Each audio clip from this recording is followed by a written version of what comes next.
এভাবেই কি করুণ চোখে তাকিয়ে ৮ সন্তানের নির্মম হত্যাকাণ্ডের বিচার চাইছে মা কুকুরটি?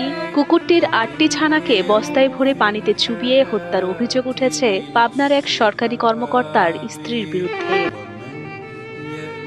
সন্তানদের নিথর দেহ দেখার পর থেকেই অভিযুক্ত নারী ও তার বাড়ির সামনে ডাক চিৎকার করতে দেখা যায় অবলা এই প্রাণীটিকে।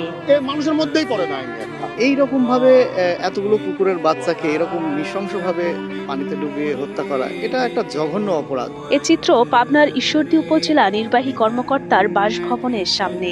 দীর্ঘদিন ধরেই বাসভবনের একটি কোণে আশ্রয় নিয়েছিল কুকুরটি। কারো কোনো ক্ষতি না করায় অল্পদিনেই বিশ্বস্ত হয়ে ওঠে এবং সেখানকার লোকজন টম নাম দেয় তার।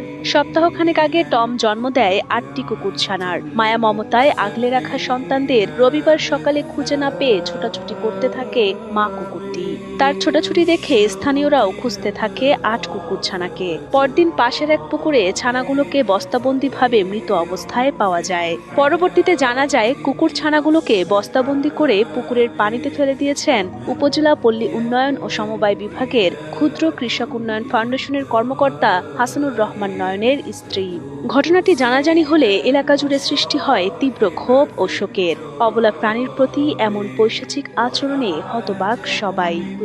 বাচ্চাগুলোকে মারলো বিশাল একটা অপরাধ, ঠিক আছে, এর আমরা কঠোর শাস্তি চাই। প্রাণীর প্রতি বা জীবের প্রতি এরকম অপরাধগুলো বরাবরই পার পেয়ে যায়। আইন থাকলেও তার প্রয়োগ নেই। আমার মনে হয় এই আইনের প্রয়োগ এই ক্ষেত্রে ঘটানো উচিত, যেন সেটা দেখে সাধারণ মানুষের মধ্যে সচেতনতা বৃদ্ধি পায়। সন্তানদের নিথর দেহ দেখার পর থেকেই অভিযুক্তের বাড়ির সামনে ডাক চিৎকার করতে দেখা যায় মা কুকুরটিকে।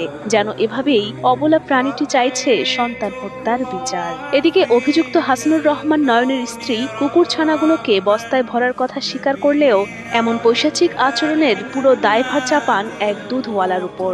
ইচ্ছাকৃতভাবে তিনি এমনটি করেননি বলেও দাবি তার। আমি তো মুরগির বাচ্চা কোনোদিন ধরিনি। পাশে দুধ দিতে আসে, উনি বললো যে মা তুমি এখানে বাচ্চা এভাবেই করলে তোমার এটা তো এখানেই ৮টা বাচ্চা যদি ঘোরাফেরা করে তোমার জন্য অনেক পেইনফুল হয়ে যাবে, তুমি এটা নিয়ে পাশে কোথাও রেখে আসো যাতে তোমার বাচ্চাদের কোনো ক্ষতি না হয়।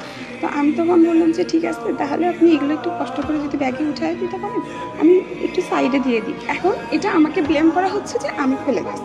সোমবার দুপুরে কুকুরের ছানাগুলোকে উপজেলা নির্বাহী কর্মকর্তার বাসভবনের পাশে মাটির নিচে পুঁতে রাখেন উপজেলা অফিসের কর্মচারীরা। এ বিষয়ে পাবনার ঈশ্বরদী উপজেলার শীর্ষ কর্মকর্তা মোহাম্মদ মনিরুজ্জামান জানান, ইতোমধ্যেই কোয়ার্টার ও ক্যাম্পাস থেকে অভিযুক্তের স্বামী হাসানুর রহমান নয়নকে অপসারণ করা হয়েছে।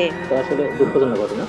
তো এটা যখন গতকালকে আমরা জানার পরে আমরা তাৎক্ষণিকভাবে এর জন্য যে দায়ী ব্যক্তি একজন অফিসারের স্ত্রী তার বিরুদ্ধে ব্যবস্থা নেওয়া বলতে আমাদের কোয়ার্টার থেকে তাকে অপসারণ করা হয়েছে এবং ক্যাম্পাস থেকেও অপসারণ করা হয়েছে।